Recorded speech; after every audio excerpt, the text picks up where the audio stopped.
Boa noite a todos. Boa noite.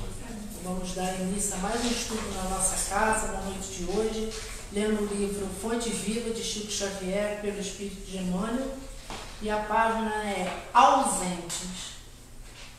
Ora, Tomé, um dos 12, chamado Dídimo, não estava com eles quando Jesus veio?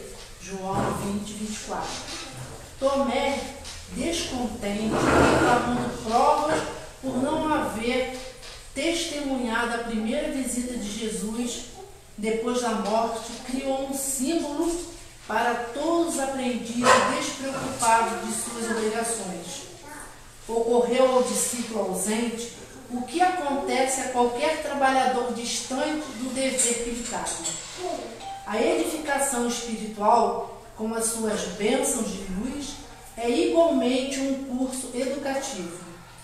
O aluno matriculado na escola, sem assiduidade às lições, apenas abusa do estabelecimento de ensino que o acolheu, porquanto a simples ficha de entrada não soluciona o problema de aproveitamento.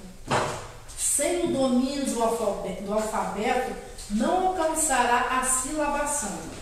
Sem a posse das palavras, jamais chegará às ciências da frase. Prevalece idêntico processo no aprimoramento do espírito. Longe dos pequeninos deveres para com os irmãos mais próximos, como habilitar-se o homem para a recepção da graça divina. Se evita o contato com as obrigações humildes de cada dia, como dilatar os sentimentos para ajustar-se às glórias eternas. Tomé não estava com os amigos quando o mestre veio. Em seguida, formulou reclamações, criando o tipo do aprendiz suspeitoso e exigente. Nos trabalhos espirituais de aperfeiçoamento, a questão é análoga.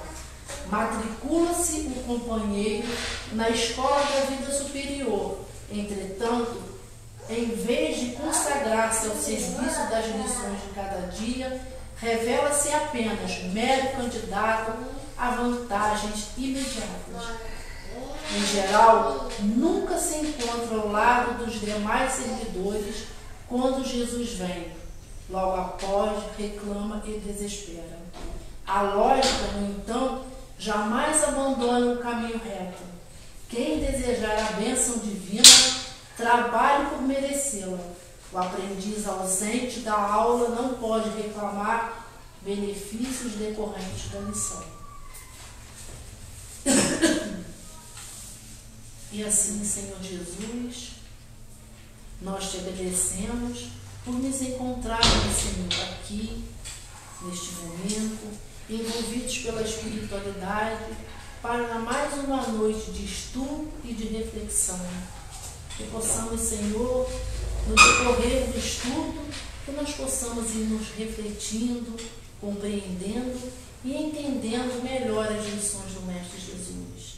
Que os trabalhadores da casa de Joana possam nos fortalecer, nos envolver e nos guiar na nossa caminhada, abençoando e fortalecendo todo o nosso planeta, para que possamos caminhar confiantes na misericórdia do Pai. Que a tua paz e o teu amor, Mestre Jesus, nos guarde e nos conforte hoje e sempre. Que assim seja.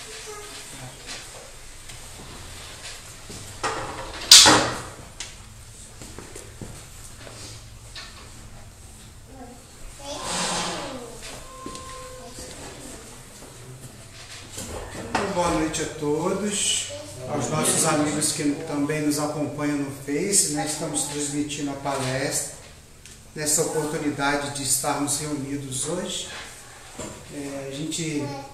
Poucas casas estão em atividade presencial, né? Então a gente sente uma saudade de estar tendo a oportunidade de estar com vocês reunidos de novo. E é uma satisfação a gente poder estar juntos.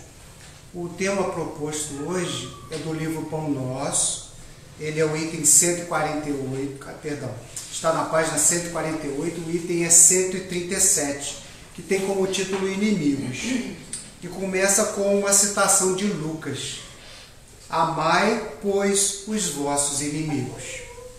E aí Lucas, desenvolvendo esse tema, Emmanuel então pega e nos oferece a interpretação de acordo com a sua capacidade de entendimento do Evangelho do Cristo.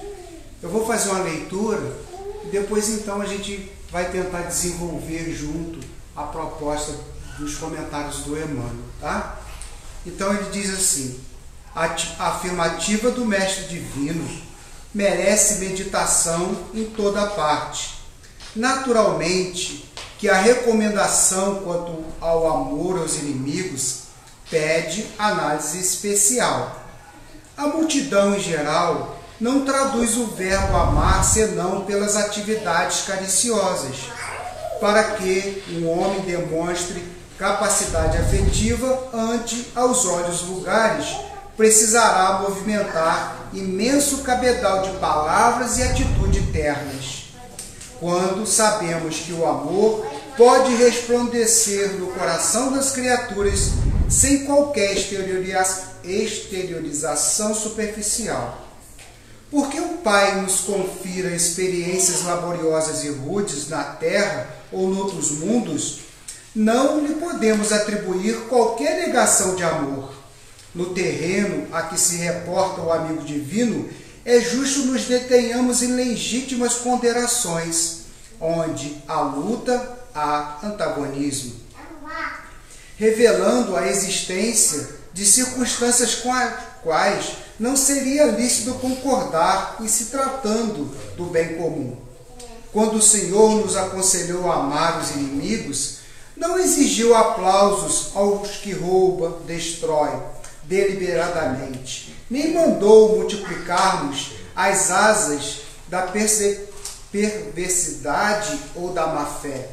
Recomendou realmente auxiliarmos os mais cruéis, no entanto, não com aprovação indébita, e sim com a disposição sincera e fraternal de ajudá-los a se reerguerem para a senda divina, através da paciência, do recurso construtivo ou do trabalho restaurador.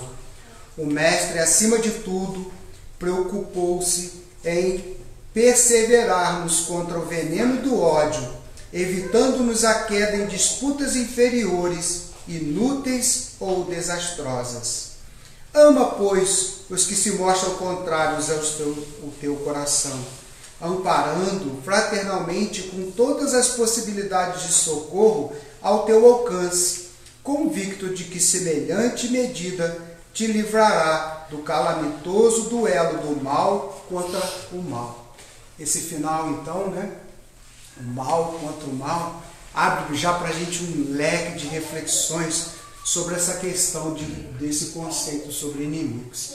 Então, olha só que interessante. A gente pode tentar desenvolver observando algumas questões que Emmanuel deixa aqui no meio do seu texto. Olha, a afirmativa do Mestre Divino merece meditação em toda parte. Naturalmente que a recomendação quanto ao amor aos inimigos pede análise especial.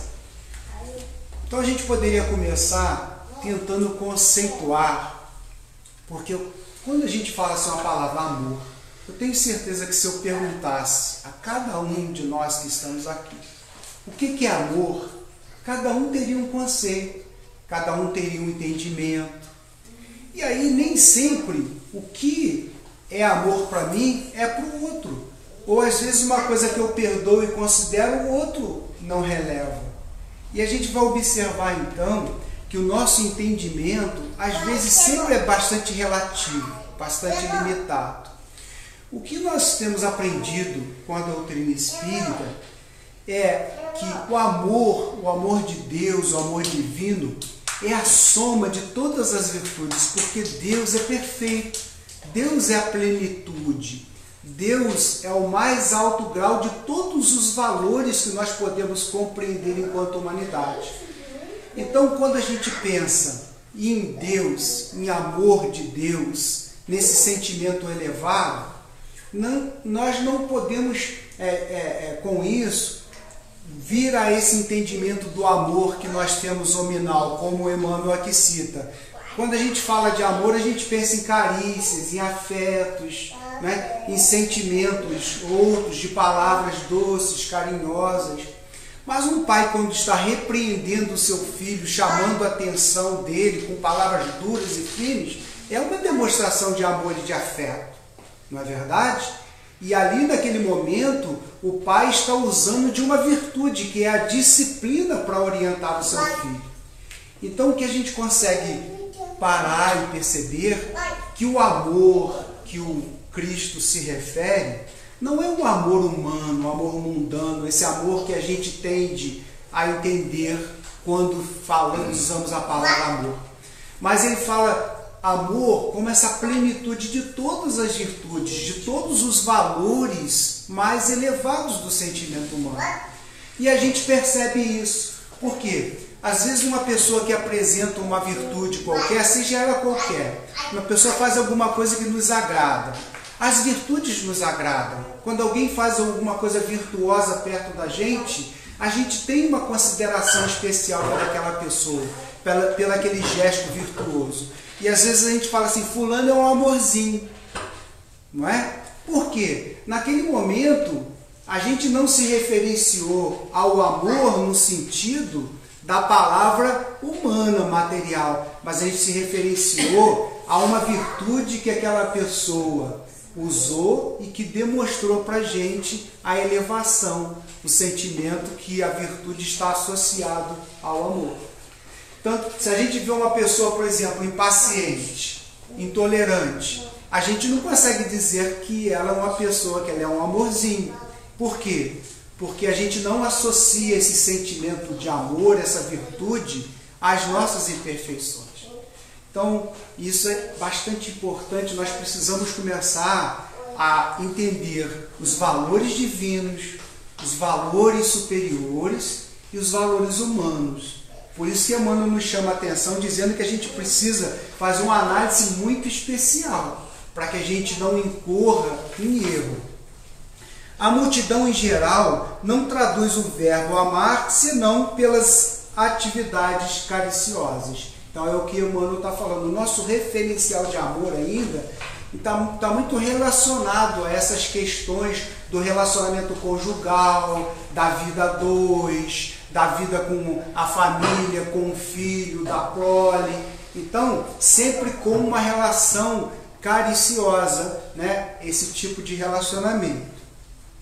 Para que um homem demonstre capacidade afetiva ante os olhos vulgares, precisará movimentar imenso cabedal de palavras e atitudes ternas, quando sabemos que o amor pode resplandecer nos corações das criaturas em qualquer exteriorização superficial. Então, é o que a gente falou inicialmente, a gente começar a perceber que esse amor é a soma dessas virtudes. E a gente já pode então, por exemplo, o que tem a ver com o inimigo? Porque nós podemos usar de paciência, usar de tolerância, para com aqueles a quem chamamos de inimigo, e nós vamos entrar na questão do adversário daqui a pouco. Nós, todas as vezes que nesse relacionamento que poderemos dizer difícil, será sempre uma virtude que nos alçará uma qualidade melhor a esse relacionamento. E aí, ó, Emmanuel termina lá, a gente não pode usar o mal contra o mal. Ah, você me feriu, eu vou te ferir. Eu estou retroalimentando aquele problema. Então, quando a gente pega e começa a perceber que quando Cristo nos convida a amar os vossos inimigos, Ele não está nos mandando ir ter relações cariciosas com aquele indivíduo. Ele está nos convidando a usar todas as virtudes a favor daquele relacionamento. Então não é a tolerância, se você com uma pessoa difícil, que você tem dificuldade, se você usa de tolerância e de compreensão com ela, não é um gesto de amor? Não pertence a tolerância ao sentimento das virtudes mais elevadas do Pai? Se você é generoso, compreensivo, se você é amigo, nós não estamos usando as virtudes. E aí começa a ficar mais claro do que o Cristo estava querendo dizer. Porque necessariamente o amor é a soma de todas essas virtudes, mas somos ainda limitados e imperfeitos. Nós temos algumas virtudes conquistadas, outras não. Então a gente vai observar que cada um é mais amigo, outro é mais terno, outro é mais generoso. E aí a gente descobre que o que a gente tem de melhor, a gente pode usar a favor desse relacionamento. Então, se a gente tem uma característica de paciência, usemos a paciência que já conquistamos no relacionamento com esse indivíduo. Usemos esse sentimento que pertence ao amor divino, a essa virtude divina, para nos ajudar a solucionar esses problemas de relacionamento que a inimizade, que esses sentimentos que estão associados a esse relacionamento difícil pode causar. Então a gente observa que às vezes, então eu, para mim poder perdoar alguém, compreender alguém, para mim poder deixar de ter inimigo, eu vou ter que evoluir muito porque ainda não sou capaz de amar. Mas o amor divino é a soma de todas as virtudes. Se conseguirmos nesse relacionamento usar uma ou algumas virtudes, já estaremos cumprindo aí o papel de progresso espiritual junto a esse relacionamento. E ele continua: no terreno a que se reporta o amigo divino, é justo nos detenhamos em legítimas ponderações. Onde há luta, há antagonismo, revelando a existência de circunstâncias com as quais não seria lícito concordar em se tratando do bem comum. Então, olha só, a palavra inimigo, na verdade, ela tem uma essência que a gente poderia entender como adversário. Normalmente, o adversário é aquele que disputa com você uma determinada circunstância. Naquele momento, ele é um adversário porque existe uma disputa de recurso. E aquela pessoa quer uma coisa, você quer outra, e aí é uma disputa de recurso. Essa disputa, pelo que Emmanuel está falando, é da lei natural. Porque todo ser, toda inteligência, desde os momentos mais primitivos, ela disputa recursos na natureza. Então a gente vai observar que as inteligências mais primitivas, elas disputam pelo alimento. Mas o que acontece? Essa disputa é uma disputa natural que vai exercitando a inteligência nessa competição para que a inteligência progrida. E às vezes a gente pensa assim, mas, puxa vida, um vai sobreviver, um animal disputando o alimento, um vai sobreviver e o outro vai morrer. Equívoco. Nós estamos dentro de uma casa espírita, a morte não é opção para nós. Então, quando nós vamos estudar uma inteligência disputando com outra recursos e aprendizado, e a gente olha assim, puxa vida, mas um cão disputando alimento com o outro comeu e o outro morreu de fome. Mas aquela inteligência ela vai voltar ao ambiente material, vai passar por um processo de aprendizado, porque às vezes a gente pensa, que o fato de alguém nos tirar alguma coisa que nos pertence faz com que aquele adversário se torne um inimigo. Mas aí a gente volta mais uma vez ao entendo da espiritualidade. O que nos pertence? O que alguém sobre a face da terra pode nos tirar? Só aquilo que nós entregarmos enquanto espíritos imortais. Porque se uma pessoa nos rouba bens materiais, quem aqui está pensando que vai conseguir no dia de desencarnar levar para o plano espiritual? Nós não temos aprendido que todos os recursos materiais que nos são oferecidos aqui são oportunidades para o desenvolvimento da nossa inteligência que a gente vai ter que devolver? E aí a gente para e pensa, mas ele roubou a minha paciência. Ele roubou a sua paciência? Não. Você entregou a paciência que você não tinha para ele. Por quê? Porque quem tem paciência é paciente incondicionalmente. Então a gente não tem um valor ainda conquistado. E aí a gente vai observar que, quando a gente fala assim, quando chover dele numa face, dá outra. Por que Jesus então fala que as coisas morais estão acima das coisas materiais, quando ele fala isso. Porque nós somos espíritos imortais e a verdadeira conquista são as virtudes. Então, quando uma pessoa ela recebe uma ofensa e ela perdoa, ela pode perder todos os recursos materiais da sua vida, que ela conquistou uma virtude sublime que vai aproximá-la do Pai.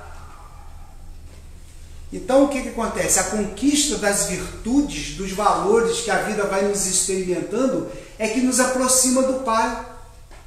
Não são os recursos que a vida material nos tem oferecido. Causa da maioria das nossas dificuldades, das nossas disputas e da nossa adversidade no relacionamento com as pessoas, aonde de tudo isso nasce um grande mal.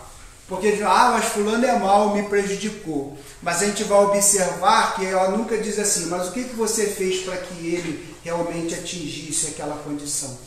Porque a gente sabe que uma pessoa às vezes chega exaltada, irritada, e se você naquele momento chega para ela, pede desculpa, ainda que você tenha razão, você chega e fala, olha fulano, desculpa, eu fiz isso realmente. O Chico Xavier, vamos imaginar aquela característica daquele homem.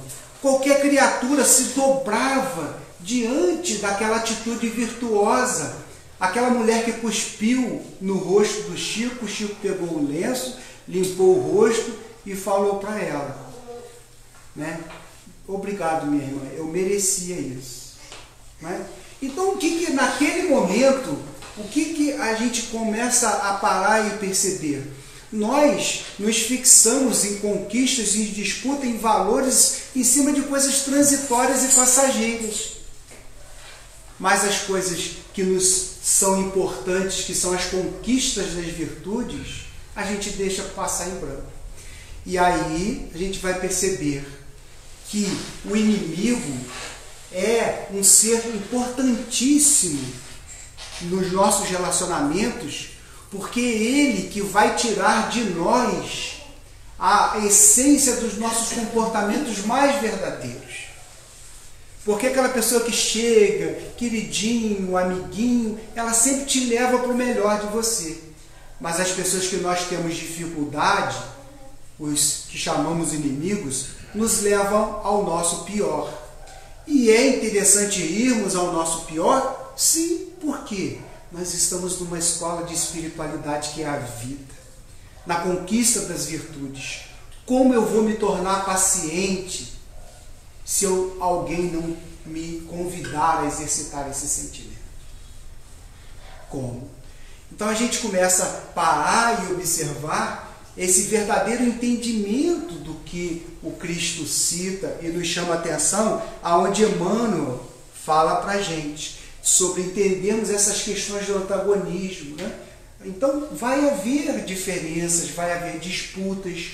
Na própria lei natural existe disputa de recursos, é natural. Você vai no trabalho, você vai disputar uma vaga com várias pessoas.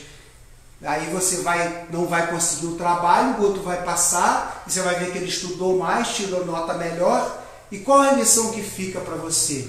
Que você tem que se dedicar mais ao estudo. E aí você então naquele momento entende que você precisa se dedicar, se estudar. Então é uma concorrência natural trazendo o progresso, essa disputa que a humanidade, que a vida do homem vai nos oferecendo enquanto espíritos encarnados, enquanto inteligências encarnadas, são todas essas circunstâncias que vão construindo a oportunidade de progresso, vão nos fazendo que a gente busque o melhor. Os espíritos sempre nos têm falado que nós somos acomodados e somos muito duros, como um diamante, que às vezes é preciso um outro diamante da mesma dureza para poder fazer você mudar, para você ter atitude. E a prova viva disso é a dor. Por que a dor tem sido nossa companheira? Porque às vezes a gente só toma decisão de mudança e de transformação quando a sacudida é grande. Porque enquanto está dando para levar, enquanto está dando para a gente empurrar com a barriga, não precisa fazer sacrifício, não precisa fazer tipo de dificuldade, a gente não faz. Não é? Eu, por exemplo, estava conversando com um familiar essa semana, que eu estava preocupado com ela, que ela começou com um processo de diabetes, né? É uma doença comum. E aí eu vejo para ela, que aí eu estava conversando com ela, falando assim, olha só, você está engordando demais, eu tenho certeza que você está comendo muito. Ah, mas eu estou tomando os remédios. Né? Mas, o que vai acontecer? A gente sabe que isso é um processo que vai se agravando, então a pessoa quer resolver o problema sem sacrifício, sem se esforçar, sem a disciplina, e aí, daqui a pouquinho, a conta vai chegar. Então nós sabemos que isso é para quê? Deus está nos punindo, nos deu essa doença para nos punir? Não, para nos mostrar o quanto nós somos frágeis nas nossas decisões. Não vou comer mais do que eu posso comer. Então são lições assim que demonstram o quanto de virtuoso, né, são os nossos atos, as nossas atitudes, o compromisso verdadeiro. A gente tem compromisso consigo próprio, a gente tem compromisso com a nossa saúde, a gente tem compromisso com as coisas que estão a nos ensinar no nosso dia a dia. Então tudo isso é bastante questionável.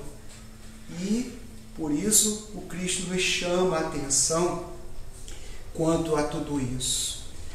Bom, quando o Senhor nos aconselhou a amar os inimigos, não exigiu aplausos ao que rouba ou que destrói deliberadamente, nem mandou multiplicarmos as asas da perseveridade ou da má fé. Então, olha só, a gente não percebe uma coisa. Com o entendimento da doutrina espírita, os espíritos nos falam que todos os espíritos são criados simples e ignorantes. Isso quer dizer, sem experiência. Reencarnam a primeira vez na condição de homem e começam a, através da sua vida, adquirir experiência, maturidade. E a cada encarnação as coisas vão melhorando, vão acontecendo. Então o histórico de toda criatura no passado é o erro da infância. Todo espírito sem experiência, ele vai fazer o quê? Cometer erros inerentes à sua falta de maturidade. E aí o que acontece? Essa semana até eu estava falando com um amigo. No estudo, a gente levantou isso. A gente tem um comportamento, uma atitude, como se Deus criasse um lote de espírito, né? Lote número 1000. Aí cria a população da Terra e encarna todos esses espíritos na Terra. Então nós temos todos um padrão. Isso não é verdade. Deus, a criação dele é incessante. Espíritos infantis estão vindo à tona para participar conosco. Espíritos mais experientes também. Então nós temos um mix de evolutivo na Terra, como em todo o universo, aonde os irmãos mais velhos vão transferir as virtudes que já conquistaram para os irmãos mais novos. E aí observe a palavra, o texto que eu estou usando, irmão mais velho e irmão mais novo. Porque todos saímos da simplicidade da ignorância, temos a oportunidade reencarnatória, que a escola da vida vai, né? Como diz o Damasceno, a carne, a gente vai, passa para cá, passa para lá, vai conquistando sabedoria, maturidade. Só que o que acontece? A gente não pode achar que os espíritos que nos acompanham estão vivenciando a mesma experiência e a mesma maturidade que nós já alcançamos. Então, criança faz coisa de criança, jovem faz coisa de jovem e adulto faz coisas de adulto. Nós estamos, então, nos relacionando com um espírito ainda criança, inexperiente, imaturo. Como esperar que esse espírito, esse indivíduo, tenha o entendimento e a maturidade de nós que já estamos com 10, 20, 15 encarnações, que já rimos, já choramos, já cometemos todos os equívocos? Como? E aí, de nossa parte também a compreensão de que, se Deus foi misericordioso, se na nossa infância cometemos todos os tipos de erros inerentes à infância, por que as outras crianças não podem cometer os mesmos erros que nós? Por que os espíritos que ainda estão iniciando esse trajeto, né, passando esse mesmo caminho, não podem passar pelo mesmo processo? E aí é o que a gente começa a ver a vida, essa amplitude. Então Emmanuel nos apresenta a concorrência natural que existe na vida, não é? Os recursos nos são oferecidos, isso gera naturalmente uma concorrência sobre esses recursos, mas do Pai nós viemos e para o Pai nós voltaremos. Então toda uma trajetória. E aí a gente pode pegar Jesus quando fala: vou para preparar o caminho, para que aonde eu esteja, lá esteja todos vós. Então o que acontece? Não importa se a criatura não se dá bem com essa, com aquela, se ela é mais evoluída, se ela é menos evoluída, se ela frequenta essa religião, se ela tem esse tamanho, esse peso, essa doença. O nosso destino é um só. Evoluir, progredir, a condição de estar reunido a essas condições superiores, porque às vezes a gente fala assim, reunido a Deus, nem cabe ainda em nossa mente, em nossos sentimentos, o que é assim um espírito superior, o que acontece nos mundos superiores. Mas o que o Cristo nos mostra como projeto pedagógico é que não importa, um dia nós estaremos juntos do Pai. Às vezes eu brinco com isso. Imagina hoje então você tem uma diversidade, essa diversidade por alguma invigilância, por algumas imperfeições, essa disputa passa no sentimento de rancor, de mágoa, de ódio, e nós construímos um inimigo. Correto? E aí eu pergunto, ele vai estar conosco ao lado do Pai ou não vai estar conosco ao lado do Pai? Mas ele cometeu um erro, mas nós também cometemos erro. Ele errou, mas não foi eu que errei. Mas você tem 20 encarnações, ele tem 5, o que você está esperando?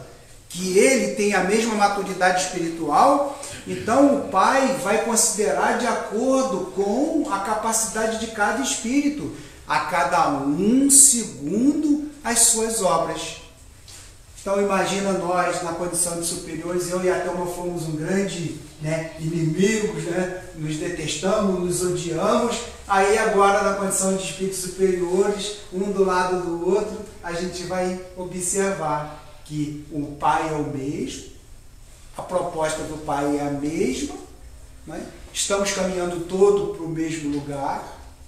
E aí é interessante, queridos, numa palestra a gente tem até 8h15, numa palestra de 40 minutos é muito difícil, que ao longo do tempo a gente vai estudando a doutrina espírita e começa a entender, compreender certas coisas que nos escapam.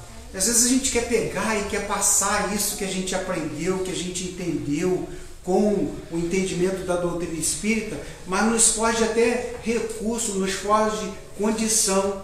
Por quê? Enquanto nessa condição de nós sermos espíritos imortais, enquanto a gente não compreender que o espírito é uma inteligência estudando e progredindo, conquistando, que tudo mais são recursos passageiros, que na verdade nada nos faltará, tudo nos pertence a todos, porque hoje nessa vida a gente se não tiver uma coisa, nada nos impede na próxima reencarnação ter. E os espíritos nos falam uma coisa, que como nós, no momento primitivo de nossa existência, é mais fácil a gente dar chute na canela, porque a gente ainda não tem virtude desenvolvida. Então, na maioria das vezes, os relacionamentos iniciais do espírito infantil são inimigos, adversários, cria problema com todo mundo, tem dificuldade com todo mundo. É o momento. Por quê? Porque é uma criança, é um espírito que ainda não tem noção dos seus gestos, dos seus atos. Mas só que aquela atitude ali, ela vai diretamente à maior lei. Quem poderia dizer para mim qual é a maior lei de Deus? E mais o quê? E ao próximo. Como a si mesmo. Então, quando nós tomamos uma atitude que nos afasta da parte Deus que existe no outro também, porque nós somos partículas de Deus, todos nós. Amar a Deus não é amar o pedaço de Deus que sou eu, o pedaço de Deus que nós gostamos. Amar a Deus é uma vida integrada com tudo, com a natureza, não é? Hoje o verde começa a se apresentar para nós, mas com as pessoas, com a criação, com a obra do Criador. Então, enquanto eu tenho dificuldade com um ser, com uma criatura, existe um pedaço de Deus que eu estou desajustado, porque todos somos filhos do princípio inteligente que é Deus, somos emanação. Não tem como amar a Deus sem amar o todo, sem amar a criatura e o Criador. E aí a gente vai perceber que essas atitudes ofendem a primeira lei, que é amar a Deus e ao próximo como a si mesmo. E aí a gente começa um processo de reajuste. O que os espíritos nos contam? Chutei a canela da Thelma, tive dificuldade com esse pedaço de Deus que é a Thelma, as leis reencarnatórias vão me trazer próximo da Thelma. Para quê? Para a gente se matar? Não. Para a gente se reconhecer como partes do mesmo Pai. E aí, na primeira reencarnação, chute na canela de lá, chute na canela de cá, tapa para lá, voa, tapa para cá, ninguém não fala. Na outra encarnação, tenta de novo, não falo contigo, não quero mais saber, some da minha vida, reencarna de novo. E aí, o que começa a acontecer? Ao longo de muitas reencarnações, de acordo com a nossa intemperança, com a dureza dos nossos corações e não se reajustar, começa a acontecer uma cumplicidade. Aquele espírito reencarna tanto tempo junto de você, que ele começa a te conhecer, saber das coisas que você gosta.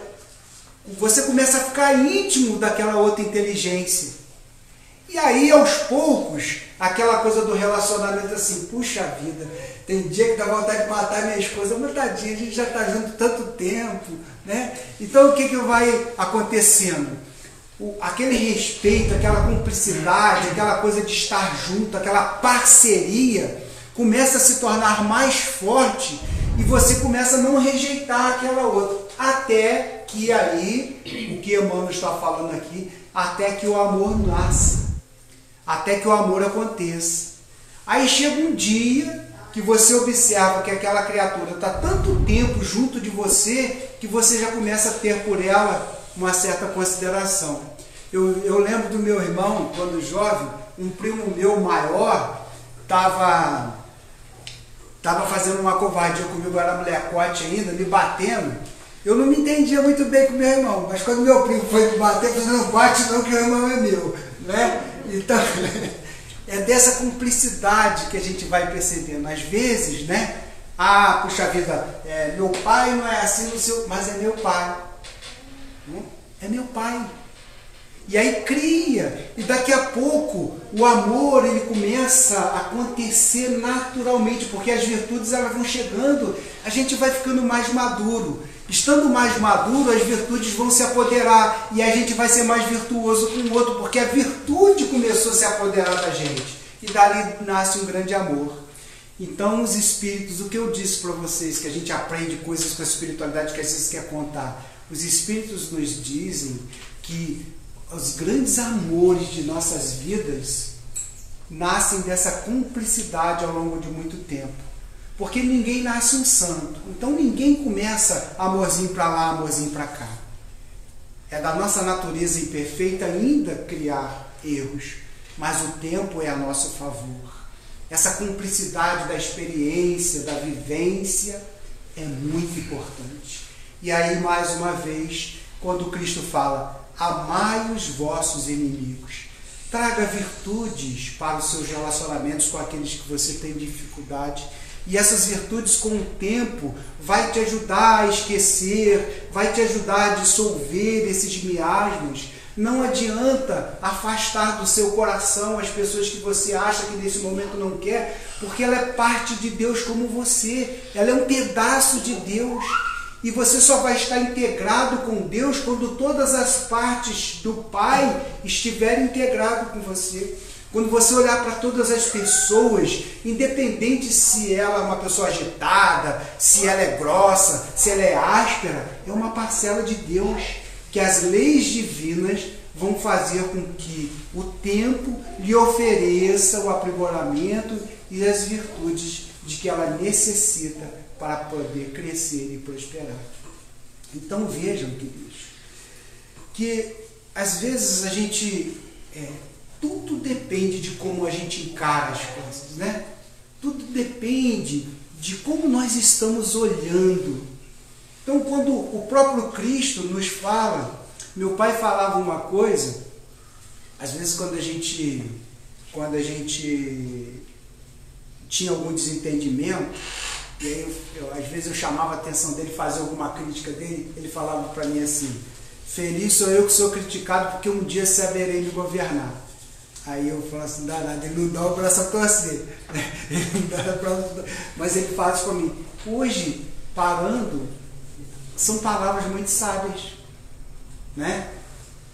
Feliz sou eu que sou criticado, porque um dia eu saberei me governar. Porque os inimigos às vezes nos atrapalham, né? Chama de legalzinho, de amiguinho, de queridinho, mas é porque ele gosta da gente, não porque a gente tem essas virtudes. Então aqueles que... eu não gosto nem de dizer os nossos inimigos, que eu particularmente eu faço questão eu posso entender como adversário, mas inimigo, hoje, se esse espírito está indo para o mesmo lugar que eu vou ter que olhar olho no olho dele, cedo ou tarde. Então é uma questão de opção minha. Eu posso levar 10 encarnações, 20, 30, eu posso resolver esse problema hoje, não é?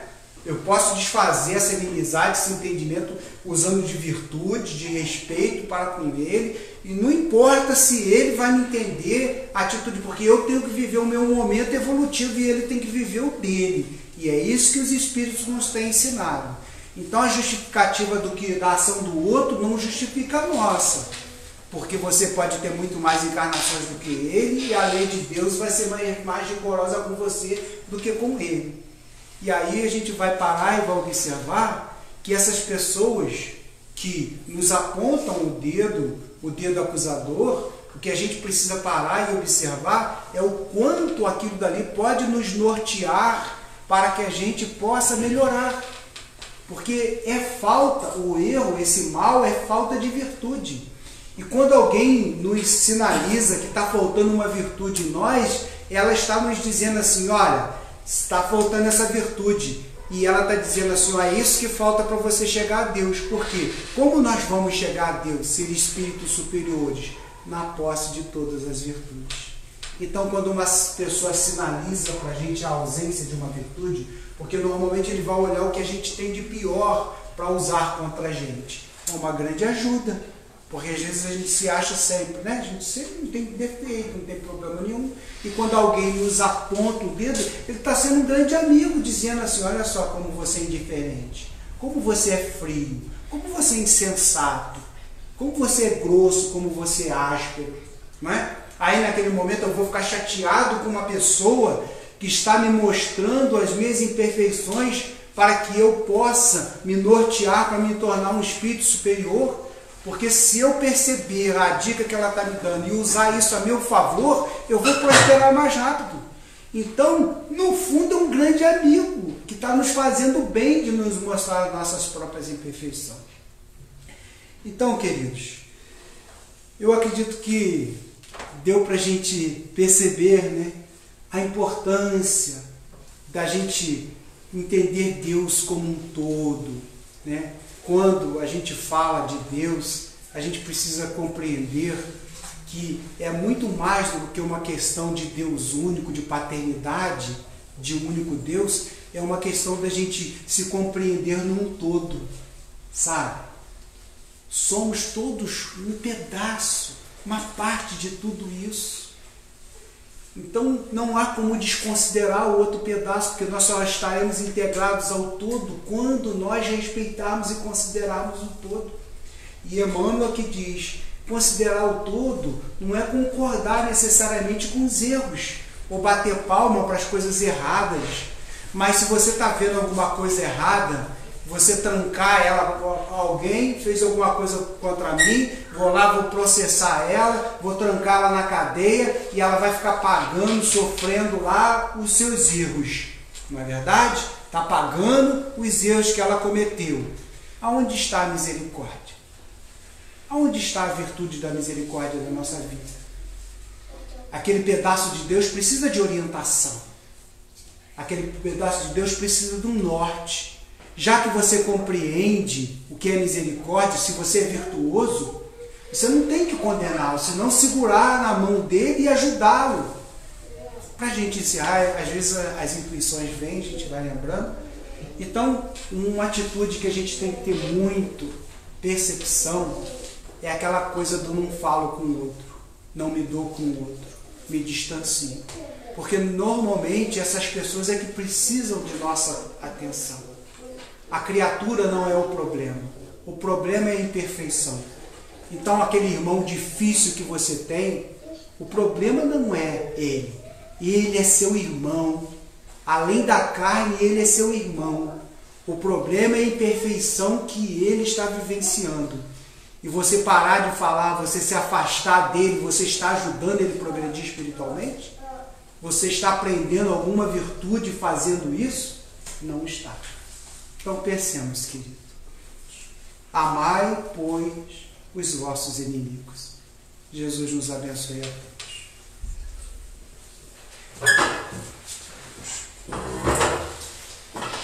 Nós vamos passar a segunda parte do trabalho. É só, quem quiser tomar o passe, é só permanecer sentado que serão encaminhados. Vamos fazer a nossa prece de agradecimento. E assim vamos dizer: querido Deus, nós te agradecemos, Senhor, por estarmos aqui na noite de hoje e termos a oportunidade de sermos chamados à nossa consciência, de compreendermos que somos parte de um todo e não uma ilha. Nós compreendemos, Senhor, que caminhamos e precisamos caminhar sempre juntos, pois somos um elo de uma grande corrente. Nos auxilie, Senhor, para que momentos como esses possam ser uma constante na nossa vida, que nós possamos sempre buscar o entendimento e a compreensão do Teu amor, que se faz sempre presente em nossas vidas. Agradecemos, Senhor, pela noite de hoje, pelo esclarecimento e por todas as benesses que nem compreendemos e estamos recebendo na noite de hoje. E que, envolvido nesse Teu amor, Senhor, nós possamos dispersar a todos os nossos irmãos que não se encontram aqui na noite de hoje, mas se encontram nos nossos pensamentos, nas nossas vibrações, para que todos juntos, que fazemos parte de um todo, possamos receber de Deus a misericórdia e o amparo que cada um de nós necessita na nossa caminhada. Nos guarde e nos abençoe e que possamos voltar para os nossos lares, confortados e restabelecidos na nossa fé e no nosso ânimo. Que assim seja, Senhor. Graças a Deus.